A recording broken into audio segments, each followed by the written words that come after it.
যে 36 জন নমিনেশন দিয়েছে, আমাদের সাথে আমাদের কোনো এই যে কয়জন আমরা এখানে আছি যারা আন্দোলনে সংগ্রামে ছিলাম, আমরা ওখানে নাই। ঢাকা ৭ আসনে বিএনপির মনোনয়ন পুনর্বিবেচনার দাবিতে আজ প্রেস ক্লাবের সামনে মানববন্ধন কর্মসূচি পালন করেছে মনোনয়ন বঞ্চিত বিএনপি নেতাকর্মীরা।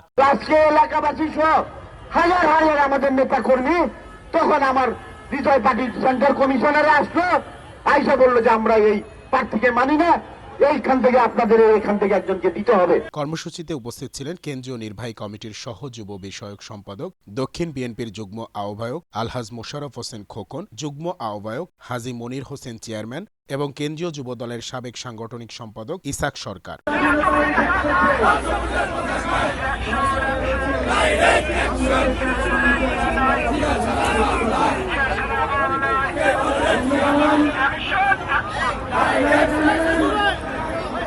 মানববন্ধনে বক্তারা বলেন, দীর্ঘদিন ধরে যারা এলাকায় দলীয় কর্মকাণ্ড পরিচালনা করে আসছেন তাদের উপেক্ষা করে বহিরাগত প্রার্থীকে মনোনয়ন দেওয়ার সিদ্ধান্ত অগ্রহণযোগ্য। এতে তৃণমূল নেতাকর্মীদের মধ্যে চরম হতাশা ও ক্ষোভ সৃষ্টি হয়েছে। তারা দাবি করেন, স্থানীয়ভাবে জনপ্রিয় ও ত্যাগী নেতাদের মূল্যায়ন না করলে নির্বাচনে দলের ক্ষতি হবে। 7 আসনের ঢাকায় বাসী সহ যারা আন্দোলনে ছিল, আপনি আমার পাসপোর্ট দেখেন, আরো কেউ পাসপোর্ট দেখতে পারেন যে আন্দোলনের সময় সে কে কোথায় ছিল এবং কার নামে কয়টা মামলা, আপনি সবকিছু জানেন।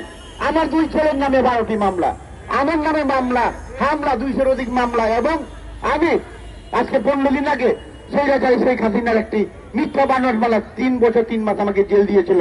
আমি কোটার উপর শব্দ রেখে আমি জামিন নিয়ে আসলাম। লালবাগ, চকবাজার, কামরাঙ্গীরচর, বংশাল ও কোতোয়ালী থানার বিভিন্ন পর্যায়ের নেতাকর্মীরা মানববন্ধনে অংশ নেন। বক্তারা কেন্দ্রীয় নেতৃত্বের প্রতি আহ্বান জানান, দ্রুত সিদ্ধান্ত পুনর্বিবেচনা করে স্থানীয় নেতৃত্বকে গুরুত্ব দিতে হবে। পূর্ণ বিবেচনা করে আমাদের মাঝের থেকে একজনকে নমিনেশন দিবেন ইনশাল্লাহ।